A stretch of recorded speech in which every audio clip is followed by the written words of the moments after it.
Jean-Pierre Saab, enseignant à l'école secondaire catholique Garneau, récipiendaire du prix Brian Kilray lors de la cérémonie de remise des prix de l'Ordre d'Ottawa 2024 à laquelle j'ai participé.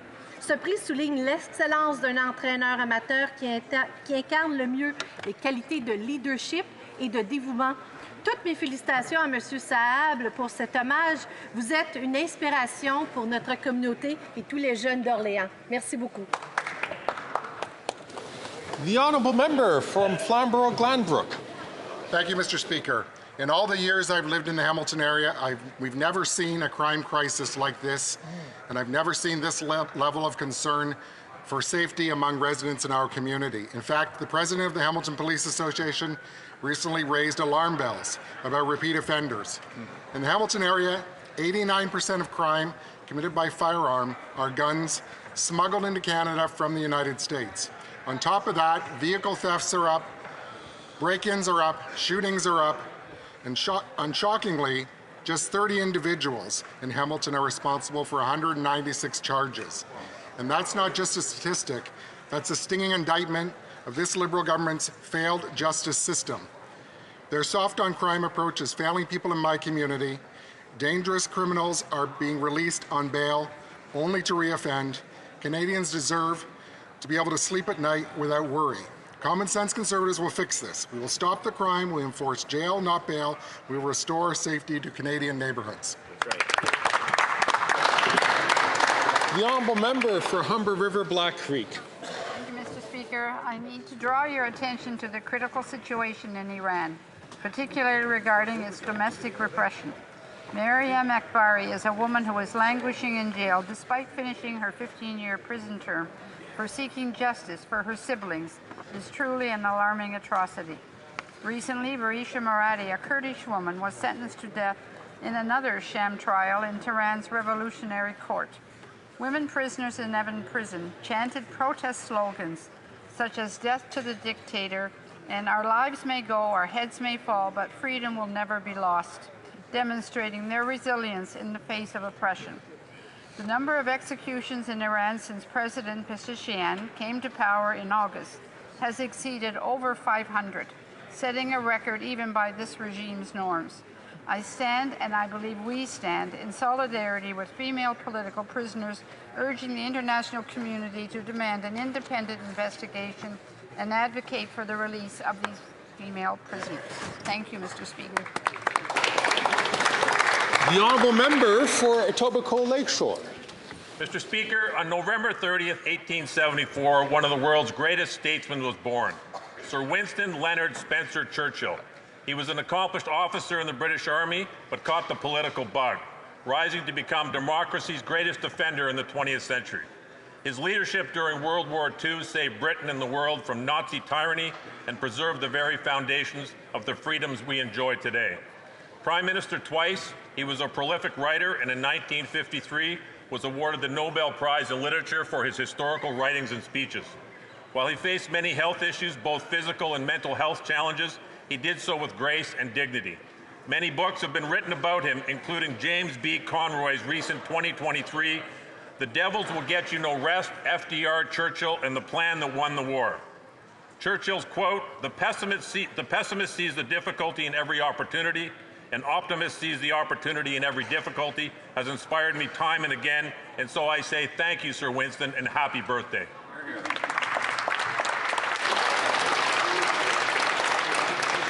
L'honorable député de Montmagny, Lillet, Kamouraska, Rivière-du-Loup. Monsieur le Président, après 9 ans de ce gouvernement libéral, la vie est devenue insoutenable pour les Canadiens.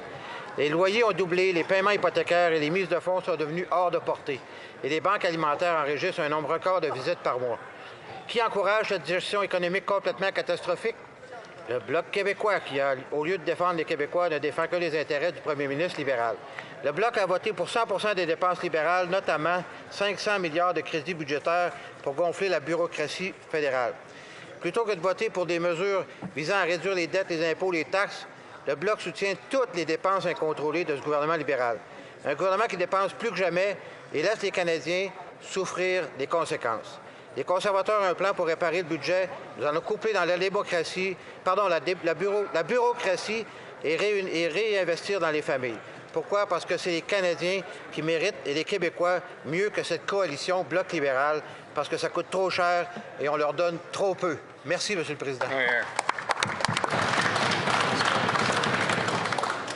The honourable member for Brampton South. Mr. Speaker, as we approach the holiday season, our government is making it easier for Canadians to celebrate by removing the GST, HST on a wide range of essential goods. Mr. Speaker, starting December 14th, Canadians can enjoy prepared food like vegetable trays, pre-made meals, sandwiches, without worrying about added tax. Whether it is dining in or ordering takeout restaurant meals are also exempt. Snacks from granola bars are also included because we know how important it is to have those treats during the holidays. And for those raising young families, children's clothing, car seats, diapers, and even toys like board games, books, print newspapers, as well as puzzles are also tax-free. Mr. Speaker, these are just a few of the many items that will make the holidays a little more affordable for Canadians. This is our government's way to ensuring that the holidays are a time to joy and celebration for all. The honourable member for Barrie, Springwater, Oro-Medonte. Bravo. Mr. Speaker, after 9 years, this Liberal government is not worth the crime or the chaos. Just this week, a Winnipeg police officer was stabbed in the neck during arrest at a shopping mall. While I am relieved to hear that this officer is recovering, incidents like these are happening far too often under this Liberal government. The 50% increase in violent crime since this Liberal government came to power is a direct result of this Prime Minister's soft on crime, catch and release policies. The Liberals made life easier for violent criminals by repealing mandatory minimum sentences for gun crimes with Bill C-5, made it easier to get bail with Bill C-75, and failed to stop the flow of illegal guns across the U.S. border. Canadians deserve a common-sense Conservative government that will ensure that repeat violent offenders remain behind bars while awaiting trial and will bring back mandatory jail time for serious violent crimes. A Conservative government will bring home safe streets.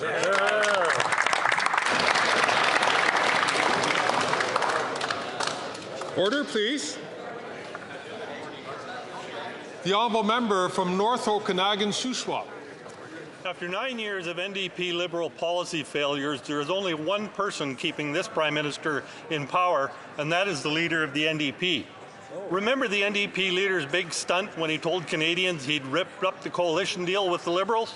It was a scam on voters of Elmwood-Transcota right before a by-election. Since that by-election, he's forgotten all those nasty words about the Liberals. He continues to support the carbon tax, sending Canadians to food banks in record numbers. A tax that even NDP BC Premier David Eby said he would scrap. The NDP Liberal soft on crime policies have led to a 50% increase in violent crime, and their hard drug legalization that fuels crime, chaos, death and destruction in our communities is a failed social experiment. Every day this Prime Minister remains in power is because of the leader of the NDP. It's time for Canadians to have their say in a carbon tax election now.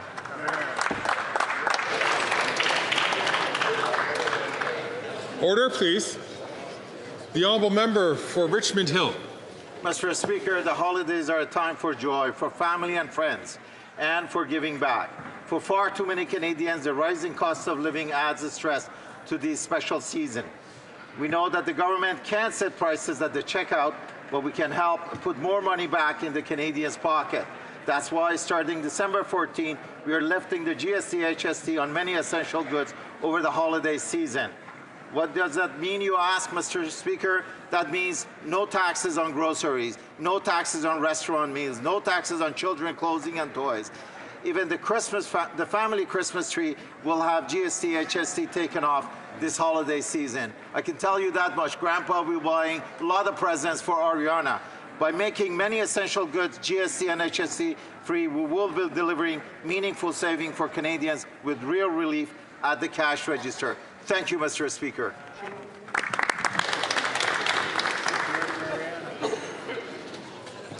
The honourable member from Nunavut. Inuit are strong. Inuit are still here. Inuit will thrive. James Partridge, Felix Shapatakawak, Trey Angusadluk, Solomon Uyagasuk are a few Nunavummiut who have been either hospitalized or died while at the hands of the law enforcement. I thank their families for sharing some of their stories with me. I grieve with those who lost their loved ones. I share their demands for justice for their loved ones. We must keep their names alive until there is justice for them. Despite the efforts of colonial and genocidal policies, Inuit are strong, Inuit are still here, Inuit will thrive. Inuit sangiyumarit, Inuit tavavusuri, Inuit inusikatiangnyarivot.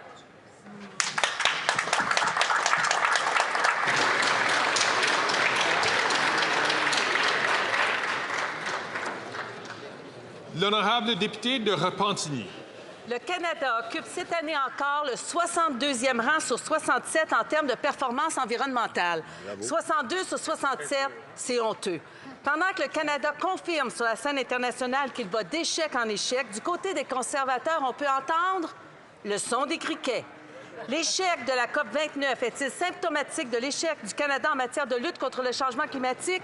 Je dirais que oui. À Bakou, comme ici, les discussions mènent à des compromis insuffisants et des promesses vagues. Il n'y a aucune mesure audacieuse pour limiter le réchauffement à 1,5 degré Celsius. Pourquoi? Pour avoir assisté à plusieurs COP depuis l'accord de Paris, je constate la présence de plus en plus assumée des producteurs de pétrole qui donnent l'impression que leurs intérêts prévalent sur ceux de la planète. Leur ingérence soulève des questions sur l'intégrité et l'efficacité de ces sommets mondiaux. Toutefois, je reste confiante, car ce n'est pas tout le monde qui se laisse berner par les pétrolières et gazières tout en étant obnubilé par les criquets. Bravo.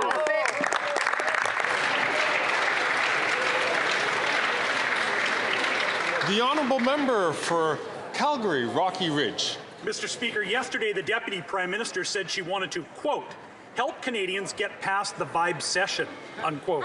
Well, Mr. Speaker, I'm not exactly sure what that means, but I do know that this Deputy Prime Minister has unleashed 9 years of economic vandalism on Canadians. Canadians are poorer now than they were 9 years ago. She might think that that's just bad vibes, but it's a fact from Statistics Canada. $500 billion have left Canada for the United States and taken thousands of jobs with them. Does she think those are just bad vibes? But does the Deputy Prime Minister think that if Canadians are lined up at the food bank or can't afford rent or mortgage, that it's their fault for having bad vibes? Taxes are up, costs are up, the deficit's up, and time is up. Canadians are desperate for change. They're ready for a common-sense Conservative government that will axe the tax, build the homes, fix the budget, and stop the crime. And I'll leave the Deputy Prime Minister alone if she wants to talk about vibe sessions.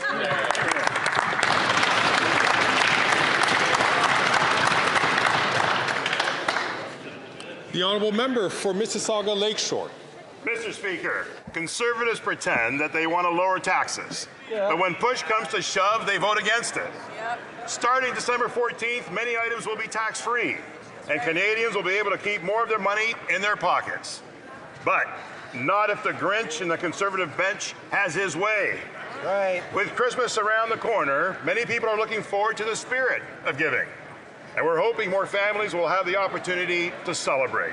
So, to all members, don't be humbugs. Let's pass this tax cut. And folks, let's help everyone enjoy a very Merry Christmas. Bravo.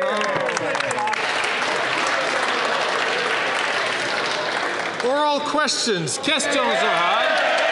L'honorable chef de l'opposition. Nous avons besoin d'un plan pour sécurité et l'économie qui met le Canada d'abord. Mais le premier ministre a su depuis des mois que M. Trump menaçait les tarifs et aujourd'hui, il n'y a pas de plan. Sauf qu'un appel de Zoom, Monsieur le Président. Pas de plan pour renverser la libéralisation de drogue qui a autant inquiété les Américains. Pas de plan pour renverser le chaos que le Premier ministre a causé à nos frontières. Pas de plan pour annuler les hausses de taxes et impôts qui nuisent à notre économie pendant cette période d'incertitude. Où est le plan pour mettre le Canada d'abord? Le très honorable Premier ministre. Monsieur le Président, j'ai eu un bon appel avec Donald Trump hier soir pour souligner à quel point ça fait des années, des décennies que nous travaillons ensemble pour créer de la prospérité des deux côtés de la frontière. C'est qu'en travaillant ensemble qu'on peut régler des défis auxquels on fait face ensemble et créer de la croissance, de la prospérité pour nous tous. On va toujours défendre les emplois, les travailleurs canadiens. On va le faire avec une approche Équipe Canada qui va au-delà de la partisanerie parce qu'on sait c'est ça qui fonctionne quand on se rassemble. C'est pour ça que j'ai parlé hier soir avec les premiers ministres Ford et Legault et pourquoi on va continuer de travailler ensemble pour défendre. L'honorable chef de l'opposition. Mais apparemment, l'appel n'a pas fonctionné parce que quelques minutes plus tard, le président Trump a menacé les tarifs sur le Canada. Même chose avec le bois d'œuvre et le Buy America. 3 présidents, 9 ans, ce premier ministre n'a rien obtenu. Et maintenant, il a admis avoir brisé l'immigration. On sait par exemple qu'il y a 700 étudiants étrangers au Canada qui doivent quitter le pays d'ici à peu près 1 an.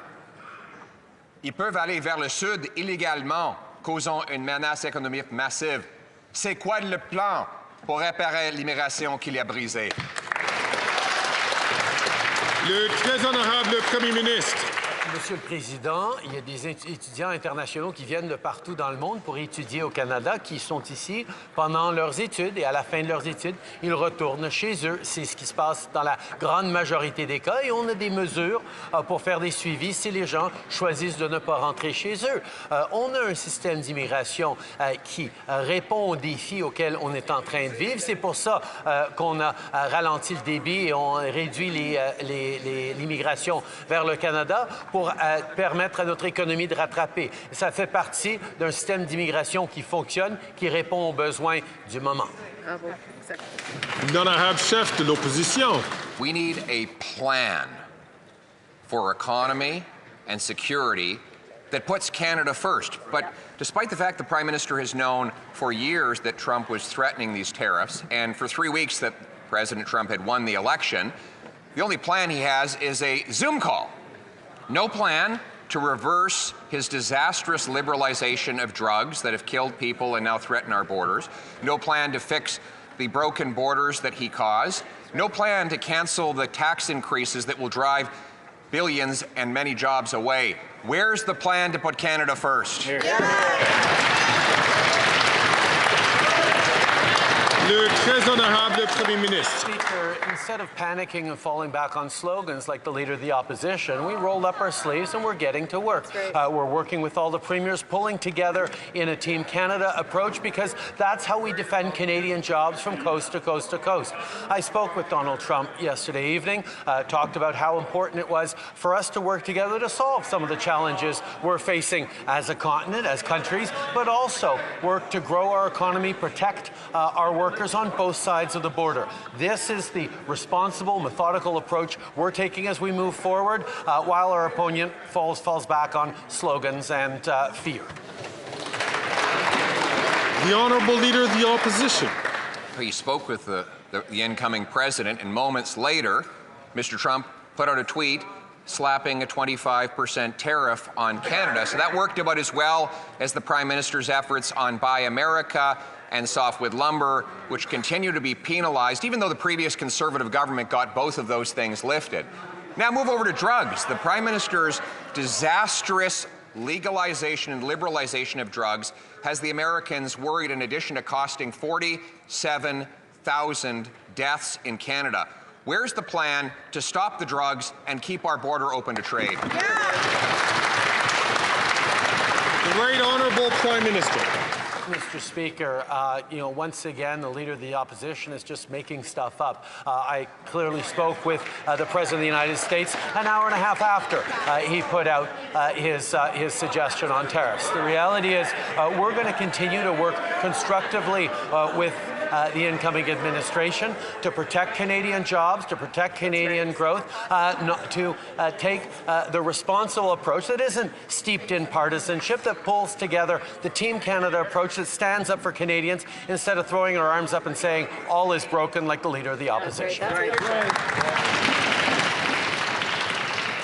The Honourable Leader of the Opposition. Well, that's even worse.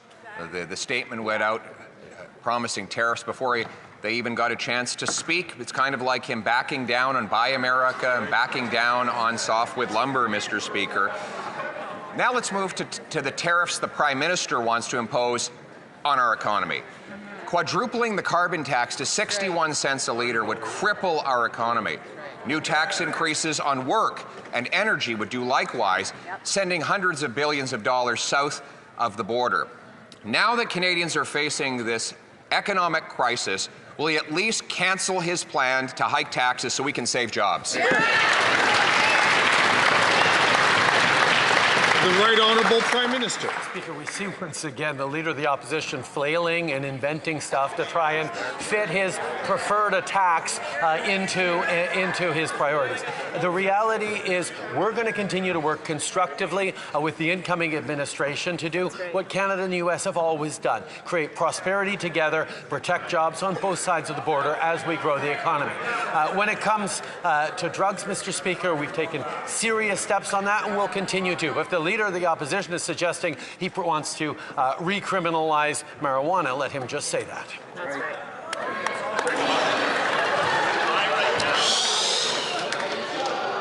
Order!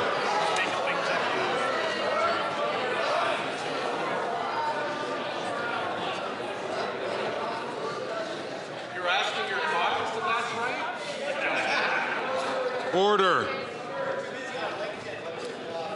L'honorable député de Belleuil-Chambly. Monsieur le Président, les derniers jours et les dernières heures nous ont indiqué que nous allons traverser une période d'importante insécurité que nous allons vivre dans le Parlement pour des enjeux de commerce, de protectionnisme, de diatribes assez agressives dans le choix des mots.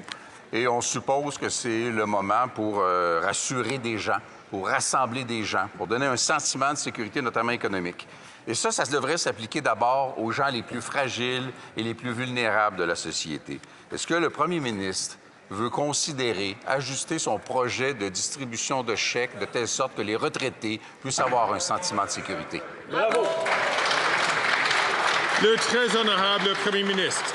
Monsieur le Président, nous reconnaissons à quel point les Canadiens en arrachent. C'est pour ça qu'on est en train de livrer un congé de taxes pour tout le monde pour les prochains mois, sur l'épicerie, sur les vêtements pour les enfants, sur bien des choses sur lesquelles les gens dépensent régulièrement. On est aussi en train de regarder comment on peut reconnaître que les travailleurs à travers ce pays ont porté un lourd fardeau au fil des dernières années en protégeant l'économie, en investissant pour leur avenir, en appuyant leurs êtres chers. On veut reconnaître le travail et les défis auxquels font face les Canadiens qui travaillent fort.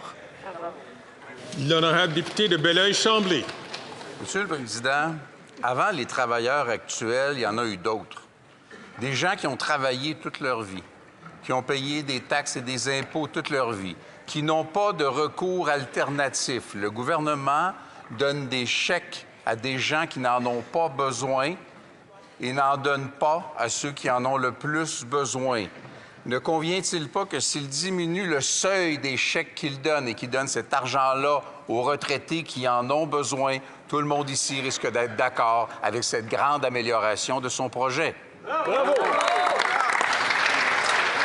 Le très honorable Premier ministre. Monsieur le Président, tous les Canadiens en arrachent et de différentes façons. C'est pour ça que, par exemple, on est en train d'investir dans plus de places en garderie. On est en train d'investir avec une allocation canadienne aux enfants qui augmente à chaque année. On est aussi en train d'aider les aînés. On est en train d'aider les aînés avec des soins dentaires, avec une augmentation du supplément de revenu garanti en 2015 de 10 %, avec une augmentation de la pension de vieillesse pour les aînés plus âgés que 75 ans. On veut aussi être là pour d'autres catégories de Canadiens, comme ceux qui travaillent fort et qui en arrachent eux aussi. C'est pour ça qu'on va de l'avant avec cette initiative. The honourable member from Burnaby South. Donald Trump's threats of tariffs could threaten hundreds of thousands of Canadian mortgage-paying jobs. The only thing a bully responds to is strength. So where is our plan to fight back? Where is the war room? Where is a concrete plan to bring our issue before CUSMA? Why isn't the Prime Minister fighting like hell for Canadian jobs? Hear, hear, hear, hear. The Right Honourable Prime Minister. Mr. Speaker, rather than panicking, we're engaging in constructive ways to protect Canadian jobs like we have before. I don't think the idea of going to war with the United States is what anyone wants. What we will do is stand up for Canadian jobs, as we have before, as we will continue to. Stand up for the prosperity we create when we work together. Stand up for the challenges that we're facing, that we're protecting Canadians from. There is work we can do together. That is the work we will do, seriously, methodically, but without freaking out the way the leader of the NDP seems to be.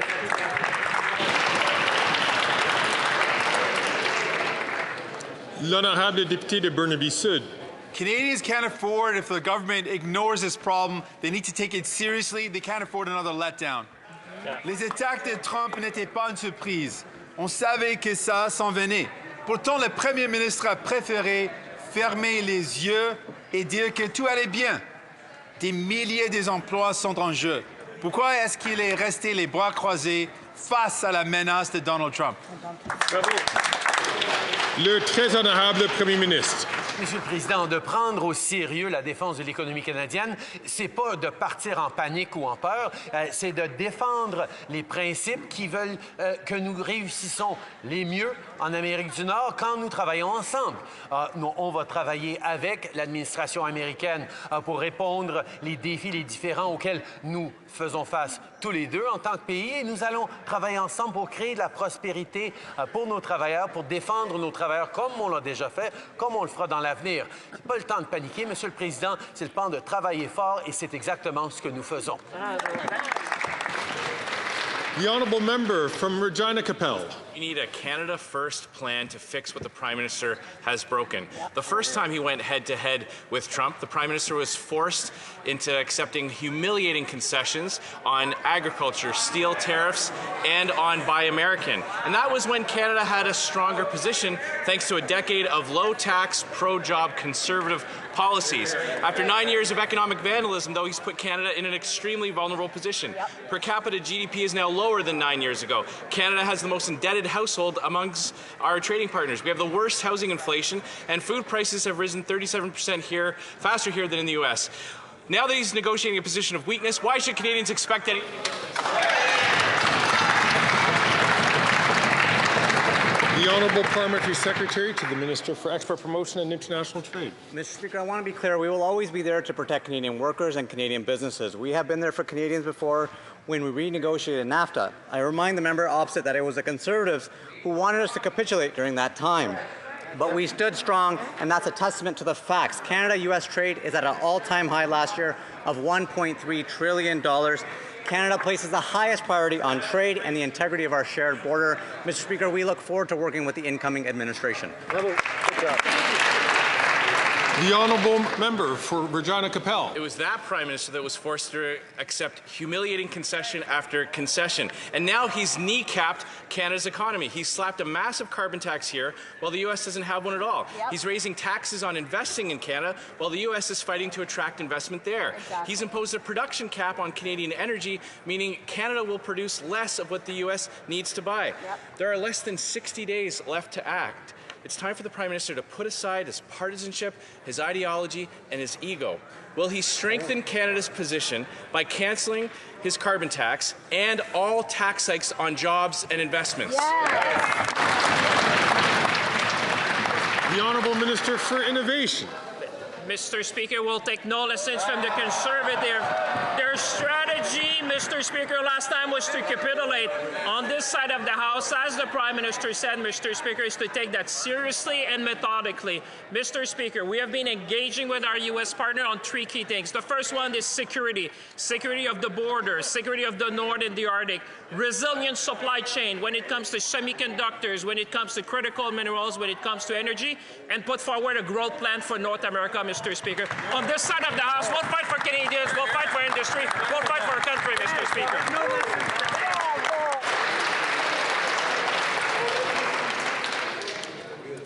The honourable member for Thornhill. Everywhere we look, we find more evidence of economic carnage, and now we're up against the biggest economic and security superpower, and this government has no plan. We need a Canada First plan to fix what the Prime Minister broke. When he took office, our GDP per capita was 81% of the U.S.'s. Now it's fallen to 73%. It's a made-in-Canada problem, and it's not about vibes. It's driven by higher taxes, higher spending, higher regulation, and this government's economic vandalism. Faced with the threat of tariffs, when are they going to stop the vandalism and start fixing the crisis so Canadians have a chance? The Honourable Parliamentary Secretary to the Deputy Prime Minister, Minister of Finance. Mr. Speaker, when the Conservative Party of Canada wanted us to back down during the last round of NAFTA negotiations, we stood up for Canada. We stood up for Canadian workers. Right. We stood up for the steel workers in Canada, Mr. Speaker. We stood up for Canadian auto workers. We stood up for our farmers and agricultural workers, Mr. Speaker. Right. They want to know what the plan is. We plan on doing it again and getting a win-win for Canada and the United States. Hear, hear.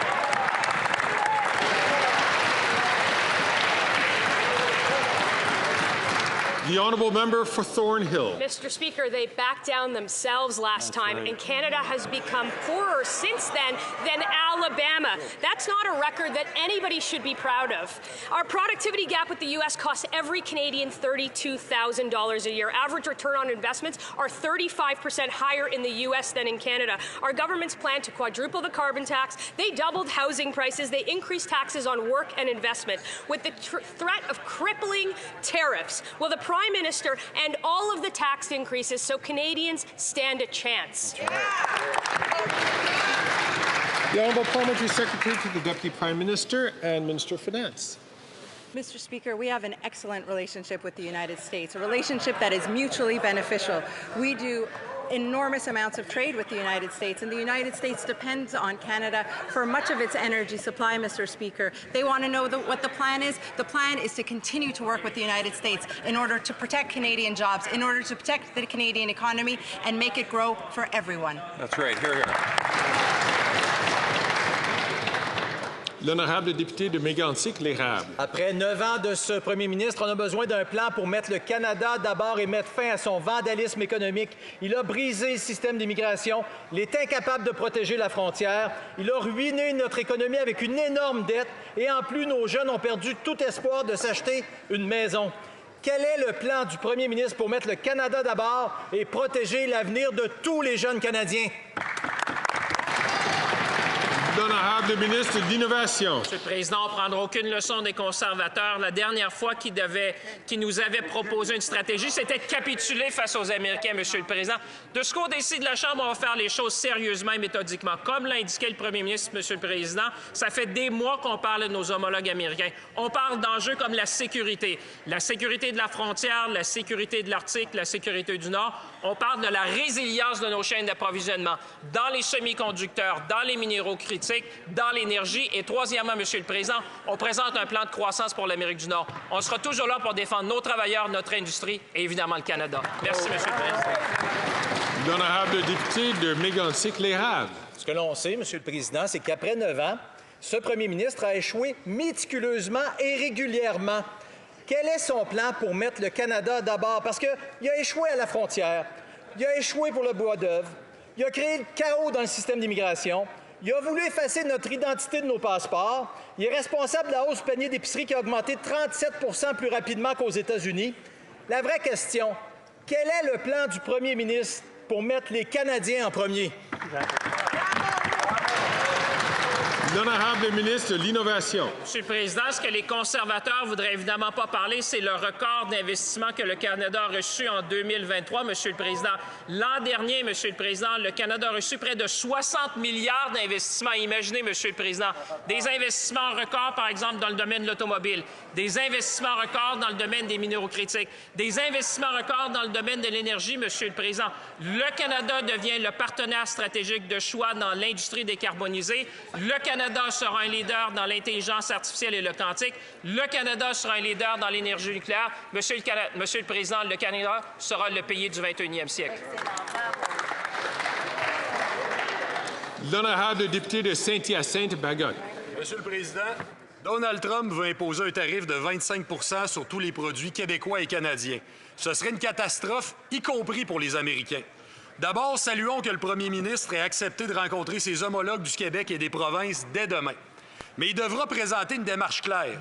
Il faut immédiatement protéger la gestion de l'offre avec C-282. Il faut qu'Ottawa démontre qu'il ne pliera pas concernant notre bois, notre aluminium, notre aérospatial et l'ensemble de l'économie québécoise. Devant ses homologues, est-ce que le premier ministre va se présenter avec un plan? Oui. L'honorable ministre de l'Innovation. Monsieur le Président, je remercie mon collègue pour son importante question. Comme l'a indiqué le premier ministre plus tôt, Monsieur le Président, il y aura une rencontre avec les premiers ministres, dont le premier ministre Legault. Et évidemment, Monsieur le Président, on se tiendra toujours debout pour nos travailleurs dans le domaine de l'aérospatial, pour nos travailleurs dans le domaine de l'aluminium, pour l'industrie, par exemple, des batteries qui est naissante au Québec, Monsieur le Président. C'est clair que maintenant, ce qu'on doit faire, c'est pas la panique, Monsieur le Président, mais c'est de travailler avec Équipe Canada, de mettre de l'avant les avantages comparatifs du Canada et de s'assurer qu'on défend l'ensemble de nos industries et l'ensemble de nos travailleurs. L'honorable député de Saint-Hyacinthe-Bagonne. Mais, Monsieur le Président, les tarifs de Trump, c'est pour forcer le Canada à resserrer ses frontières contre l'immigration illégale et le trafic de drogue. Ça fait des années que le Québec exige qu'Ottawa corrige sa passoire de frontières. Il a même déployé la SQ. Ça fait des années que le Bloc québécois talonne Ottawa au sujet des passeurs et du crime organisé. Avant même l'élection de Trump, on exigeait déjà plus de ressources aux frontières. Et malgré tous ces avertissements-là, Ottawa n'a rien fait. Puis là, notre économie se retrouve aujourd'hui menacée par les tarifs de Trump. Est-ce qu'ils comprennent maintenant qu'il faut agir aux frontières? L'honorable ministre de la Sécurité publique. Monsieur le Président, c'est pas seulement maintenant que nous avons compris l'importance d'appuyer nos forces de l'ordre, la GRC et les services frontaliers. C'est précisément qu'est-ce que nous avons fait depuis les 9 dernières années. Nous avons exactement les mêmes intérêts que les Américains afin de s'assurer que la frontière est sécure, l'intégrité de nos frontières, de permettre aux Canadiens de choisir qu'est-ce qui arrive au Canada. C'est la même chose pour les États-Unis. Il y a une histoire de collaboration quotidienne avec les Américains et c'est précisément qu'est-ce que nous allons continuer de faire. L'honorable député de Saint-Hyacinthe-Bagonne. Et là, il va falloir que le premier ministre annonce qu'il prend enfin ses responsabilités aux frontières. Il va falloir qu'il annonce comment il va boucher les trous de sa passoire frontalière d'ici janvier. C'est le strict minimum, après avoir abdiqué ses responsabilités, malgré les avertissements répétés des Québécois. Les passeurs et le crime organisé font la pluie et le beau temps aux frontières depuis des années. Et aujourd'hui, le fruit de l'inaction du premier ministre, c'est les tarifs de 25 % qui menacent l'économie du Québec. Est-ce que le premier ministre va enfin annoncer qu'il déploie des ressources suffisantes aux frontières? L'honorable ministre de la Sécurité publique. Monsieur le Président, encore une fois, nous avons toujours appuyé des ressources suffisantes pour appuyer le travail extraordinaire que font la GRC, les services frontaliers, avec leurs partenaires dans les corps policiers, que ce soit la Sûreté de Québec, au Québec, que ce soit leurs partenaires américains. Et bonne nouvelle, Monsieur le Président, nous allons continuer de s'assurer qu'ils ont les technologies et le personnel nécessaire et nous allons appuyer davantage ces technologies et ces personnels-là pour s'assurer qu'ils puissent continuer à faire le travail qu'ils font déjà d'une façon exceptionnelle. The honourable member for Fort McMurray, Cold Lake. We need a Canada First plan to fix what the Prime Minister broke on the addiction crisis and illegal drugs. 47,000 Canadians have died under this Prime Minister's watch. That's more than we lost in the Second World War. We need to fully reverse his liberalization of drugs that kills our people and threatens our borders. We need to secure our borders against the importation of chemical precursors that make fentanyl and other deadly drugs. Criminals are taking advantage of our drug policies and cooking fentanyl ready for export. Will the Prime Minister finally admit his policies have failed and end his insane drug policies?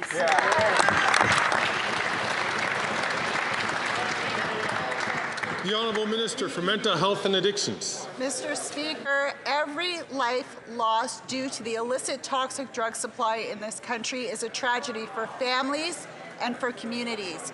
Mr. Speaker, on this side of the House, we've invested over $1 billion in treatment, prevention, harm reduction to save lives. We've worked with our U.S. counterparts on precursors, and we will continue to do the work to save lives based on evidence, based on health care, and based on protecting those who need help the most. We will not look away, Mr. Speaker. We are here to protect those who need our help. Bravo. The honourable member for Fort McMurray Cold Lake. That's not a plan. We need a Canada First plan to fix what the Prime Minister broke on the addiction crisis and illegal drugs. There's been a 200% annual increase in drug deaths under his watch. We need to fully reverse his liberalization of drugs, ban the drugs, prosecute every trafficker, secure our borders against drugs and chemical precursors that are making fentanyl and other deadly drugs. We need treatment and recovery so we can bring our loved ones home drug-free. Will the Prime Minister finally act in the interest of Canadians and fully reverse course on his radical liberalization of drugs? Hear, hear. The Honourable Minister for Mental Health and Addictions. Mr. Speaker, on this side of the House, we will lead with compassion, we will lead with healthcare, and we will lead with evidence. Mr. Speaker, since 2015, we have been investing in the treatments and the pathway that means the most to those whose lives we need to save. On that side of the House, Mr. Speaker, they cut the drug treatment fund by 2/3. When they cut the CBSA, they cut the drug checking laboratories. They don't protect Canadians, they don't address the illicit drug supply, and they don't understand that people need health care and help, and they need our compassion. Shame on them, Mr. Speaker.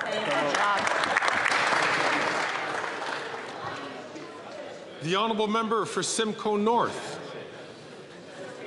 The Prime Minister's economic report card is in. Canadians have the highest consumer debt in the G7. House prices have doubled.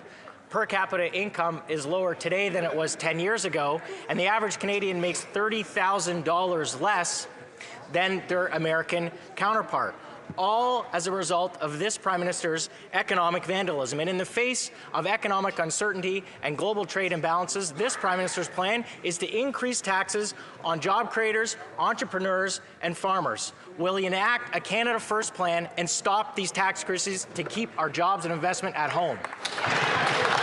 The Honourable Parliamentary Secretary to the Deputy Prime Minister and Minister of Finance. Maybe that Conservative member missed the memo. We're actually taking federal taxes off, Mr. Speaker. We're taking the GST off of everyday goods in order to help Canadians. We are wondering on this side of the House how the Conservatives could be against a tax break for Canadians. This will put more money back in their pockets, Mr. Speaker, right around the holidays when they need it most. Mr. Speaker, this policy is good for Canadians, it's good for the economy, it's just bad for Conservatives. The honourable member from Simcoe North. Mr. Speaker, if the government doesn't want to listen to Conservatives, maybe they'll listen to economists at National Bank who found that real GDP has contracted 4% since 2022. This is unprecedented outside of a recession. It's a made in Canada, per person GDP recession caused by the economic vandalism of this Prime Minister's policies, whose only plan is to increase taxes on everybody, farmers, physicians, entrepreneurs, and all people who want to invest in Canada. When will the Prime Minister enact a Canada First plan to keep jobs and investment in Canada and our Canadians at home? Hear, hear. The Honourable President of the Treasury Board. What my honourable colleague doesn't quite understand is that we do have a Canada First policy. That's why we have the lowest net debt to GDP ratio in the G7. That is why we have a AAA credit rating. That is why we have inflation being decreased not once, not twice, but 3 times to 1.6% in September, Mr. Speaker. And at the same time, we have supports for Canadian, for example, the tax holiday and supports for 18 million workers come this spring, Mr. Speaker. On this side of the House, we have the balance right, and we have a Canada First policy for Canadians.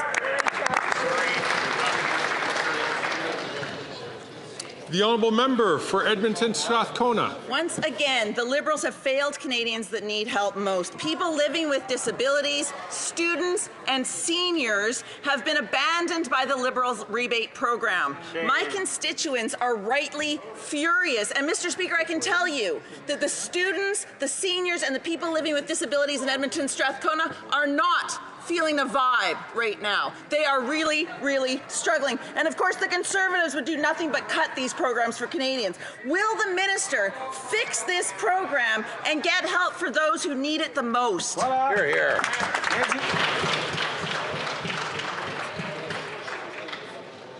The Honourable Parliamentary Secretary to the Minister of Finance. Mr. Speaker, the GST holiday will apply to everybody. All Canadians will benefit from this tax break, Mr. Speaker. But one of the things that I really take issue with is the insinuation that people with disabilities aren't working, Mr. Speaker. 62% of people in Canada with disabilities are working and will benefit from the check. There are 1 million seniors in Canada that are working and will benefit from this check, Mr. Speaker. Canadians are working hard and they deserve a break.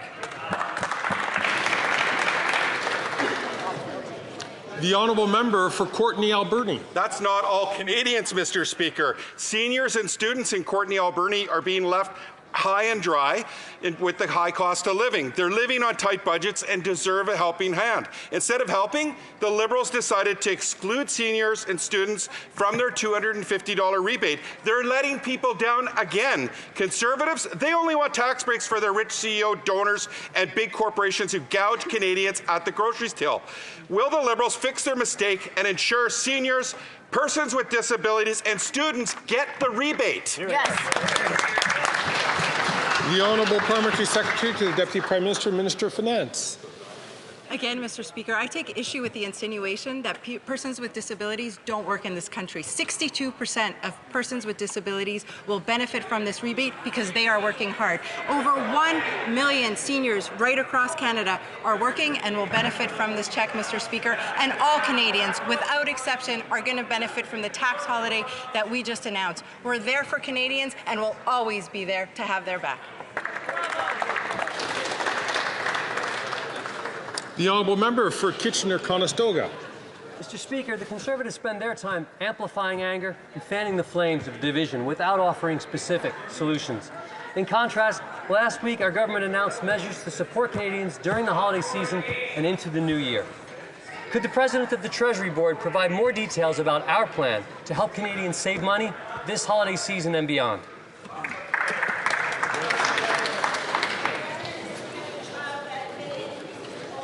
I would invite the Honourable Minister. I'd invite the Honourable Minister to wait until she's addressed. The Honourable President of the Treasury Board. Mr. Speaker, whether it is $10 a day childcare, increases to GIS and OAS, or the Canada Child Benefit, on this side of the House, we are always there to support Canadians. For example, with last week's announcement of a tax holiday on essential goods, clothing, diaper, food, Mr. Speaker, as well as cash back for 18 million workers, Mr. Speaker. While the Conservatives play partisan games, what we have to say is we have no idea whether their members actually would support this measure because they're not allowed to let us know.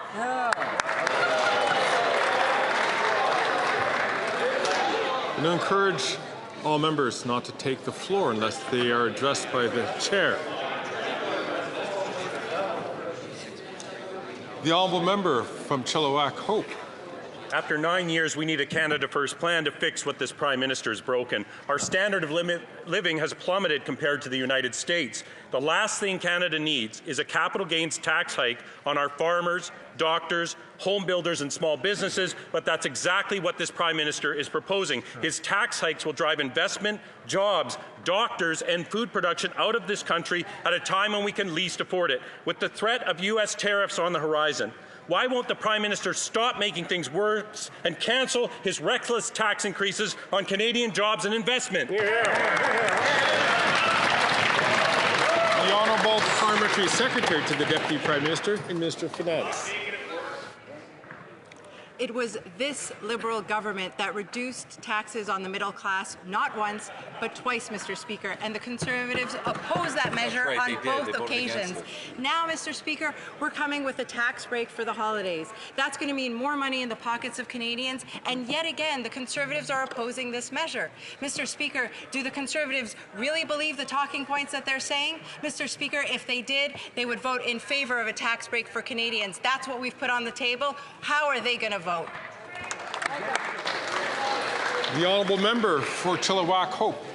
Taxing farmers drives up food costs. Taxing doctors means it's harder to find one. Taxing home builders means fewer homes. Taxing small businesses means fewer paychecks. Raising capital taxes means less investment in the tools we need to halt the decline in our standard of living. Jobs and livelihoods are on the line. With the threat of U.S. tariffs coming down the tracks, will the Prime Minister give Canadian workers a fighting chance by cancelling his destructive tax increases on jobs and investment? Common sense. The Honourable Minister for Innovation. Mr. Speaker, I like very much the member, but let me inform him about a couple of things. Mr. Speaker, when it comes to jobs and investment, Canada received the largest investment in Onta's history, Mr. Speaker, $19 billion, the largest investment in 75 years. Canada also received the largest investment in Dow Chemicals history, 127 years, Mr. Speaker, an investment of $10 billion in Alberta. Mr. Speaker, we received the largest investment in 139 years of BHP in Saskatchewan, Mr. Speaker, $22 billion. Canada is the envy of the world, Mr. Speaker. Let's talk up Canada and stop saying things like he said.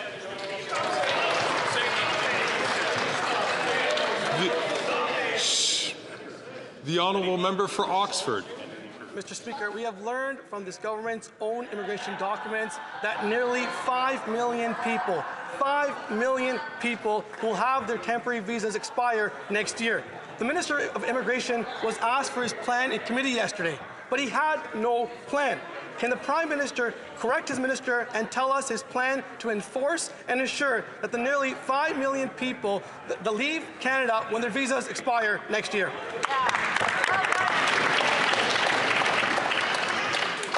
The Honourable Minister for Immigration, Citizenship and Refugees. Let's examine the latest round of hysteria from the Leader of the Opposition, Mr. Speaker. We're talking about 4.9 million documents that apply, sometimes many to one person. These are tourists. These are people, the vast majority of whom leave the country, including artists that come to this country, including Bruce Springsteen and others. Meanwhile, when people's visas expire, Mr. Speaker, they are expected to leave. If they are not, they will be removed. At the same time, the Leader of the Opposition is walking around with the member of Edmonton Millwoods promising not to deport people.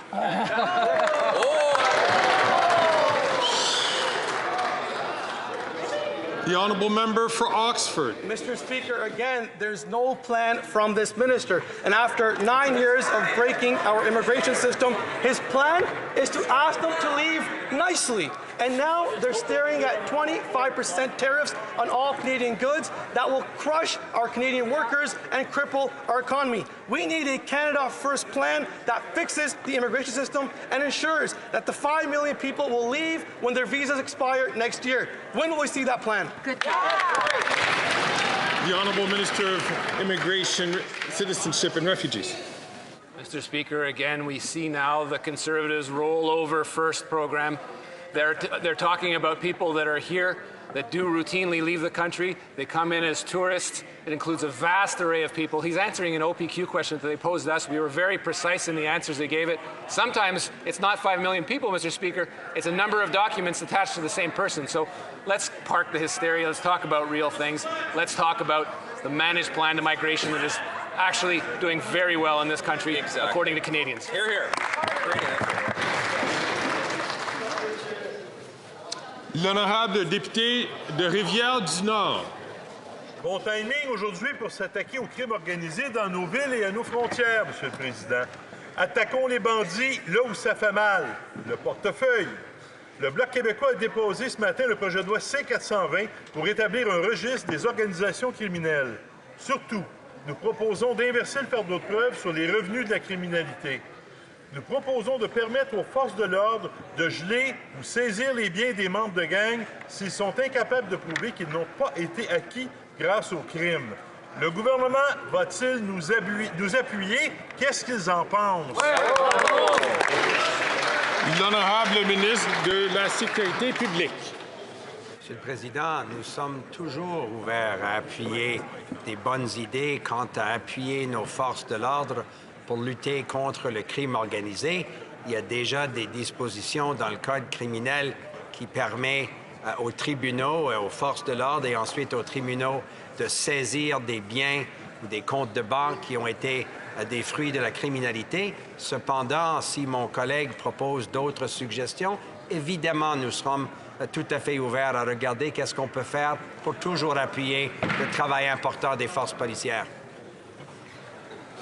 L'honorable député de Rivière-du-Nord. Facile, Monsieur le Président, inverser le fardeau de preuve. Je le réitère, aujourd'hui, le fédéral a tout intérêt à montrer qu'il prend le problème du crime organisé au sérieux. Les Américains nous écoutent. Notre projet de loi C-420 facilite le dépôt d'accusations contre les membres de gangs criminels et surtout, il donne des nouveaux outils aux policiers pour saisir les revenus de la criminalité avant qu'ils ne disparaissent. C-420 rend la participation au crime plus dangereuse et moins payante. C'est un message fort à envoyer au crime organisé, tant dans nos rues qu'aux frontières. Est-ce que le gouvernement va nous appuyer? L'honorable ministre de la Sécurité publique. Encore une fois, Monsieur le Président, je remercie mon collègue pour l'idée que c'est important d'appuyer nos forces de l'ordre, d'appuyer nos procureurs et de s'assurer qu'il n'y a personne qui profite du crime et surtout du crime organisé.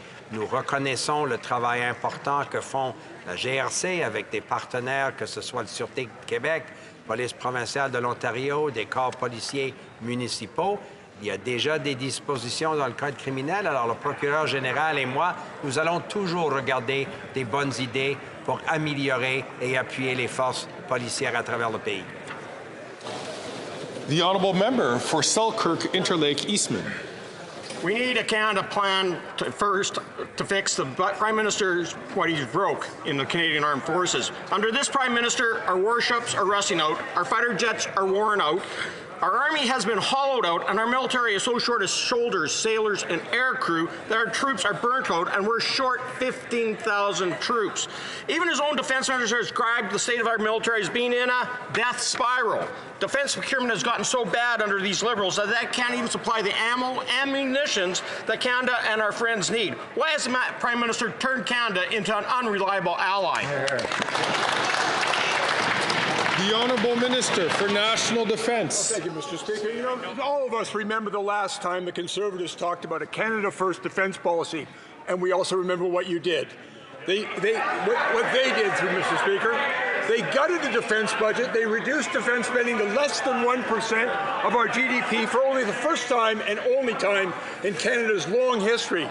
And in the last 9 years, as we have doubled defence spending, those Conservatives have voted against every single dollar, just as they voted against support for Ukraine. Mr. Speaker, standing up for the Canadian Armed Forces may require the Conservatives to stand up to their leader. Yes.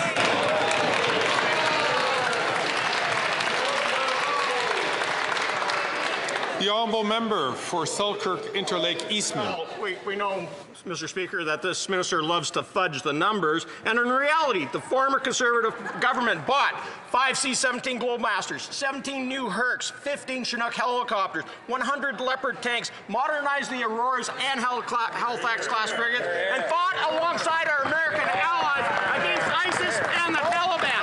Well, the Prime Minister reverses $2.7 billion cut to our armed forces and finally invested in our troops and put Canada's interests first.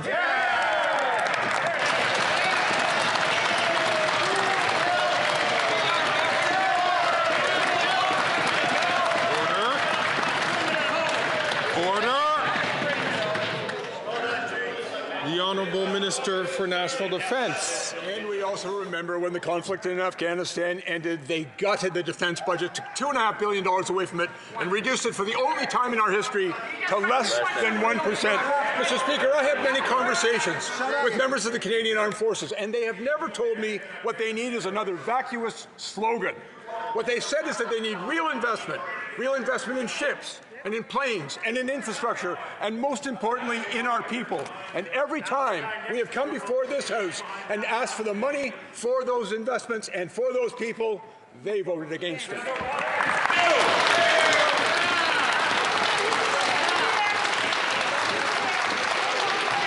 Order.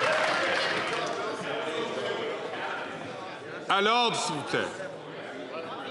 L'honorable député de Charlebourg, Haute-Saint-Charles. Monsieur le Président, ce Premier ministre a démoli nos forces armées en prenant de mauvaises décisions, en gaspillant constamment les ressources en approvisionnement. Une chose qu'il pourrait faire aujourd'hui serait d'annoncer l'annulation des coupures d'1 milliard de dollars dans le budget du ministère de la Défense, puis de présenter un véritable plan pour réaffecter l'argent avec des priorités qui visent à la reconstruction des forces armées canadiennes et au renforcement de notre sécurité militaire en Amérique du Nord. Après 9 ans de gaspillage et de très mauvaises décisions pour notre défense nationale, est-ce que le Premier ministre a un plan pour un Canada d'abord? L'honorable leader du gouvernement à la Chambre des communes. Mr. Speaker, the Minister of Defence very clearly outlined our plan to support the Canadian Armed Forces and our plan for investment. But what we know, Mr. Speaker, is that when it comes time to stand up for our allies and to stand up for what we care about in the world, the Conservative members of Parliament stand down. When it came to supporting Ukraine last year with the Canadian Free Trade Agreement with Ukraine, what did they do? They voted against it, Mr. Speaker. They delayed it in the House of Commons. Mr. Speaker, on this side of the House, we actually stand for the values that we care about, and we stand up for people that we care about. We don't just sit down and stand down because our leader told us so. Thank you, Mr. Speaker.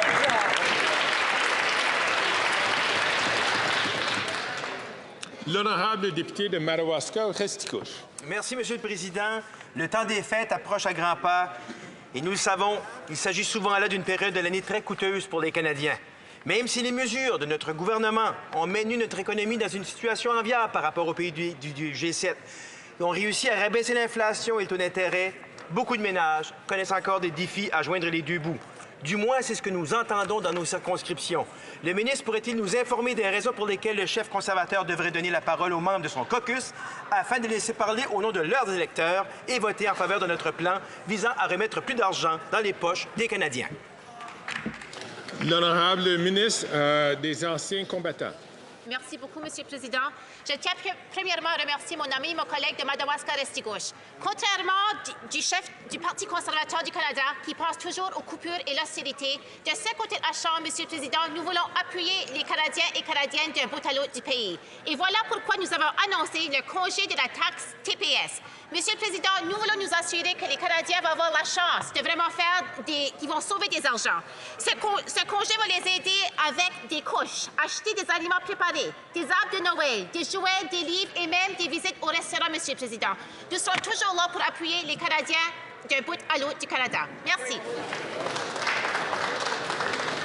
The honourable member for Calgary Forest Lawn. This desperate Liberal NDP government is bribing Canadians with a pricey gimmick. This temporary 2-month tax trick takes pennies off potato chips, yet adds more than $6 billion on top of this Prime Minister's inflationary deficit. Even the Prime Minister admits every extra dollar he puts into these handouts, it fuels inflation further. Instead of pennies off Pringles, call a carbon tax election now, so common sense Conservatives can axe the tax for good. The Honourable Parliamentary Secretary to the Deputy Prime Minister and Minister of Finance. This Liberal government reduced taxes on the middle class on 2 occasions, and the Conservative voted against it.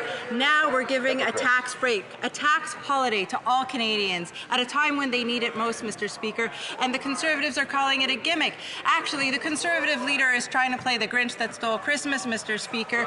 We know that this is good policy. It's good for Canadians. It's good for the economy. It's good for our small businesses. It's just bad for the Conservatives. The honourable member for Calgary Forest Lawn. While scurvy makes a comeback, that member's bragging about taking taxes off of candy and booze, while 2 million Canadians are visiting a food bank in a single month, and 1 in 4 Canadians are skipping meals because of this Prime Minister's carbon tax scam that's making Canadians poorer. The Finance Minister says they're just having a vibe session, that she can fix it by taking pennies off of cheese puffs. If Liberals really want to feel the vibe of Canadians, call a carbon tax election so we can axe the tax for good instead of taking chump change off of chips. Yeah.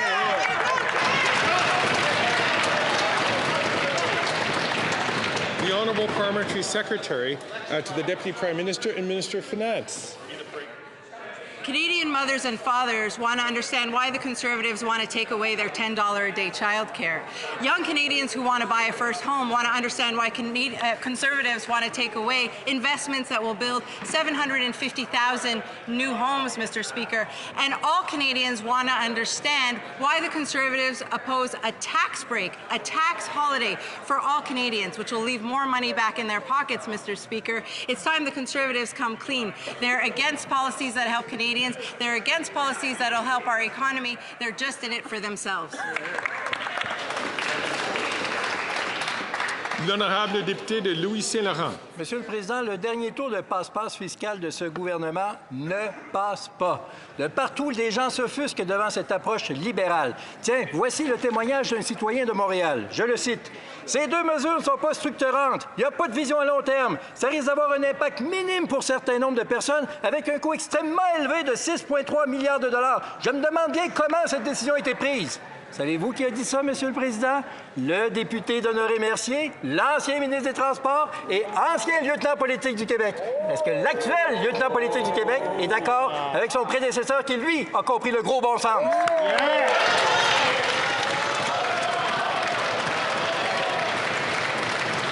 L'honorable secrétaire parlementaire, le vice-premier ministre et ministre des Finances. Avec ces conservateurs-là, c'est toujours la partisanerie en premier puis les Canadiens en dernier, Monsieur le Président. Encore une fois, les conservateurs s'opposent à aider les Canadiens. On sait que le congé taxe va laisser plus d'argent dans le poche des Canadiens, Monsieur le Président, puis les conservateurs s'y opposent. Ils se sont opposés quand on a baissé les impôts pour la classe moyenne. Ils s'opposent encore une fois quand on veut enlever la taxe sur les produits de tous les jours. Ça n'a pas de bon sens.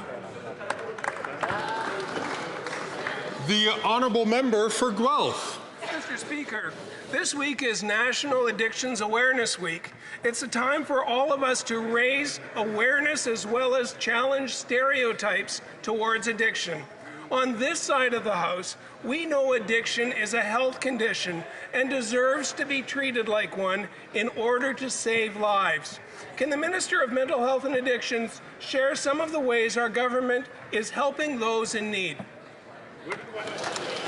The Honourable Minister for Mental Health and Addictions. Mr. Speaker, since 2017, our government has committed over $1 billion to support the work with provinces and territories to save lives and address those who struggle with addiction. We know that doing this work with community organizations, local healthcare providers, and communities, Mr. Speaker, whether they're municipalities or Indigenous communities, is the way that we make it through to save lives and meet people at their hardest moments. We know we need more harm reduction and prevention. We know we need treatment services and recovery and aftercare, Mr. Speaker. We are there for Canadians. We need to open the door to those who struggle with addiction so they're not alone. The Honourable Member for Victoria. Mr. Speaker, everyday Canadians are scraping by while CEOs get richer. Liberals are letting Canadians down. They put an expiry date on their GST cut. And on the rebate, the Liberals' message to seniors, students, and people with disabilities is, you don't get a break. It's shameful. And the Conservatives, they only want tax breaks for billionaires, not parents who are just trying to keep up with their bills and grocery costs. Why won't this government make billionaires pay their fair share so that seniors and people on disability get a break? The Honourable Parliamentary Secretary to the Deputy Prime Minister and Minister of Finance. I appreciate the question from my colleague opposite. She knows very well that our government has done the most in order to ensure tax fairness throughout the country, Mr. Speaker. We have acted in order to ensure that the very wealthy pay their fair share, and we are helping Canadians, vulnerable Canadians that need our support, as well as working Canadians, Mr. Speaker. Working Canadians are going to receive a check in the spring, Mr. Speaker, and I certainly hope that the NDP will support it. The Honourable Member for Timmins James Bay. Asia Pulp and Paper and the Wijaya family have a notorious track record. All of the alarm bells should have been sounding when their front company, Paper Excellence, showed up to get control of Canadian operations. Instead, this government laid out the red carpet. Now Asia Pulp and Paper controls vast sections of Canada's forests. Now, the Minister of Innovation brags that he's never taken any lessons. Well, obviously, he got played like a rube at the county fair. Why did this government abandon our workers, sell out our forests, and what are they going to do to protect our mills and our forestry communities? Good question. The Honourable Minister for Innovation. Mr. Speaker, I have a lot of respect for the member, but I think he should get his facts straight, Mr. Speaker. In fact, we stood up for our workers and for industry. In fact, Mr. Speaker, we had a national security review. And in fact, Mr. Speaker, they are bound by undertakings for years to come, Mr. Speaker, to protect the industry, to protect our workers, Mr. Speaker. When it comes to national security, we will always be on the side of Canadians, always make sure that we protect our national interests and our economic interests, Mr. Speaker. Great job. Chers collègues, j'aimerais tirer l'attention de tous les députés dans la présence, dans la galerie, dans les tribunes, d'une personne qui est un grand ami de ce Parlement et de notre pays. I wish to draw the attention of members to the presence of the gallery of a friend of this Parliament and certainly of our country, His Excellency Ruslan Stefanchuk, Chairman of the Verkhovna Rada, the Parliament of Ukraine.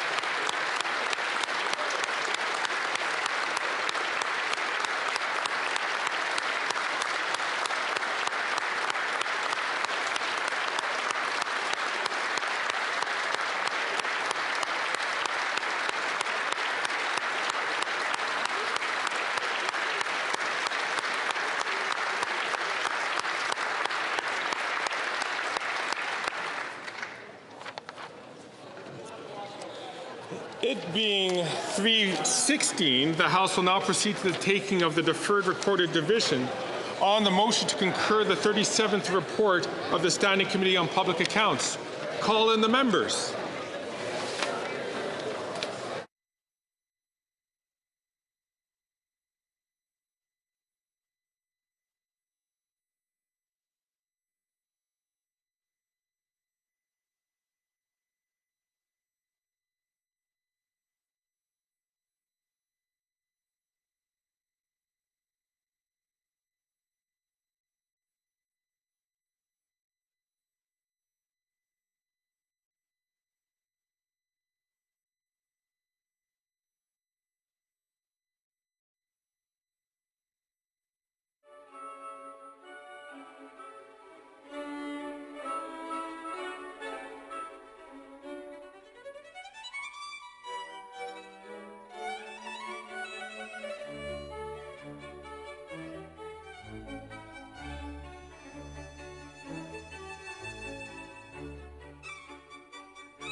I was going to say it's.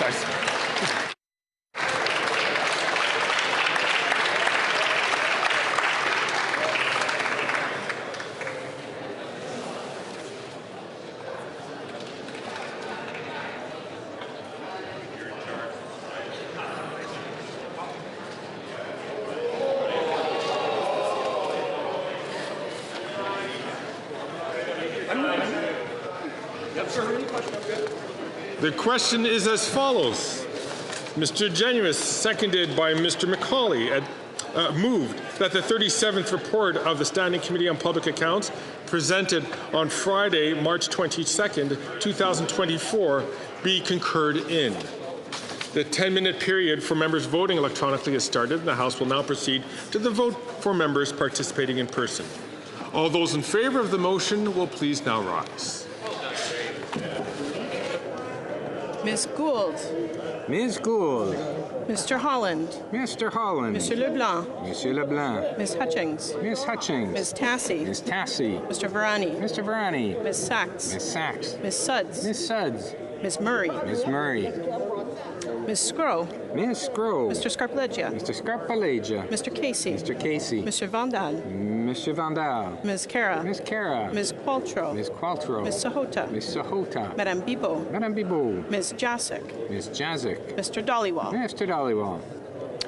Monsieur Arsenault. Monsieur Arsenault. Mr. Oliphant. Mr. Oliphant. Mr. Gerritsen. Mr. Gerritsen. Mr. Lamoureux. Mr. Lamoureux. Madame Fortier. Madame Fortier. Mr. Fragascatos. Mr. Fragascatos. Mr. Bruson. Mr. Bruson. Mr. Vancouverden. Mr. Vancouverden. Mr. May Cambridge. Mr. May Cambridge. Ms. Zarowitz. Ms. Zarowitz.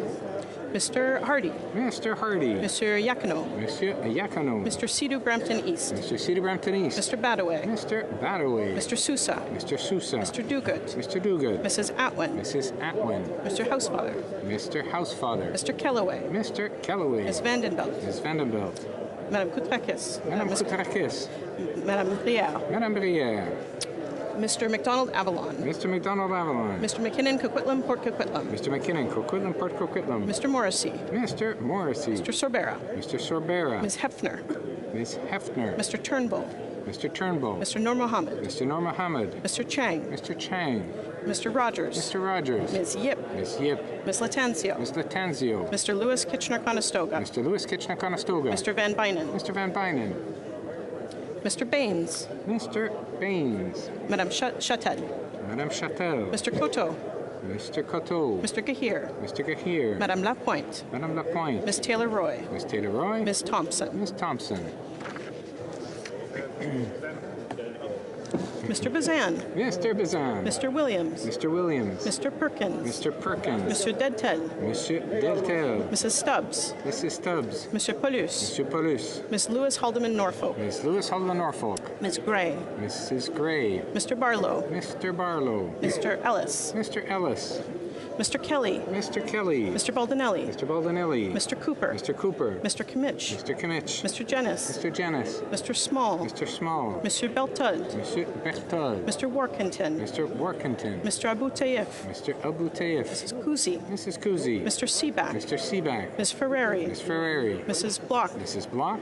Mr. Stewart, Miramichi Grand Lake. Mr. Stewart, Miramichi Grand Lake. Mr. Viss. Mr. Viss. Mr. Macaulay Edmonton West. Mr. Macaulay Edmonton West. Mr. Straw. Mr. Straw. Mr. Brassard. Mr. Brassard. Mrs. Goodrich. Mrs. Goodrich. Mr. Moore. Mr. Moore. Mr. Aitchison. Mr. Aitchison. Mr. Godin. Mr. Godin. Mr. Hoback. Mr. Hoback. Mrs. Roberts. Mrs. Roberts. Mr. Malillo. Mr. Malillo. Mr. Tucker. Mr. Tucker. Mr. Canna. Mr. Canna. Mrs. Cramp-Nyman. Mrs. Cramp-Nyman. Madame Vieng. Madame Vieng. Mr. Patzer. Mr. Patzer. Mrs. Gallant. Mrs. Gallant. Mr. Muse. Mr. Muse. Mr. Redekop. Mr. Redekop. Mr. Van Popta. Mr. Van Popta. Mr. Steinley. Mr. Steinley. Ms. Rude. Ms. Rude. Monsieur Genereux. Monsieur Genereux. Mr. Genereux. Mr. Genereux. Mr. Lobb. Mr. Lobb. Mr. Mazer. Mr. Mazer. Mr. Martel. Mr. Martel. Mr. Caputo. Mr. Caputo. Mr. Epp. Mr. Epp. Mr. Zimmer. Mr. Zimmer. Mr. Dreeshen. Mr. Dreeshen. Mr. Majumdar. Mr. Majumdar. Mr. Tolmie. Mr. Tolmie. Mr. Albus. Mr. Albus. Mr. Bragdon. Mr. Bragdon. Mr. Allison. Mr. Allison. Mr. Dalton. Mr. Dalton. Mrs. Falk, Battleford, Lloydminster. Mrs. Falk, Battleford, Lloydminster. Mr. McLean. Mr. McLean. Mr. Weber. Mr. Weber. Mr. McGuire. Mr. McGuire. Mr. Shields. Mr. Shields. Mr. Motts. Mr. Motts. Mr. Arnold. Mr. Arnold. Monsieur d'Entremont. Monsieur d'Entremont. Mr. Morrison. Mr. Morrison. Mr. Soroka. Mr. Soroka. Mrs. Vecchio. Mrs. Vecchio. Mr. Carey. Mr. Carey. Mr. Vierson. Mr. Vierson. Mr. Fast. Mr. Fast. Mr. Kitchen. Mr. Kitchen. Mr. Stewart, Toronto St. Paul's. Mr. Stewart, Toronto St. Paul's. Monsieur Terrien. Monsieur Terrien. Madame Gill. Madame Gill. Madame de Bellefeuille. Madame de Bellefeuille. Madame Gaudreau. Madame Gaudreau. Madame Larouche. Madame Larouche. Madame Vignola. Madame Vignola. À retour, Monsieur Barcelot Duval. Monsieur Barcelot Duval. Madame Posé. Madame Posé. Monsieur Lemire. Monsieur Lemire. Madame Saint-Clair Degagné. Madame Saint-Clair Degagné. Madame Desbiens. Madame Desbiens. Madame Bérubé. Madame Bérubé. Mr. Julian. Mr. Julian. Ms. Matheson. Ms. Matheson. Mr. Johns. Mr. Johns. Ms. McPherson. Ms. McPherson. Ms. Idlout. Ms. Idlout. Ms. Gazan. Ms. Gazan. Mr. McGregor. Mr. McGregor. Ms. Dance. Ms. Dance. Mr. Backrack. Mr. Backrack. Mr. Bouleris. Mr. Bouleris. Ms. Barron. Ms. Barron. Mr. Desjardins. Mr. Desjardins. Ms. Zerillo. Ms. Zerillo. Ms. Kwan. Ms. Kwan. Ms. May Saanich Gulf Islands. Ms. May Saanich Gulf Islands. Mr. Morris. Mr. Morris. Que tous ceux qui s'opposent à la motion veuillent bien se lever.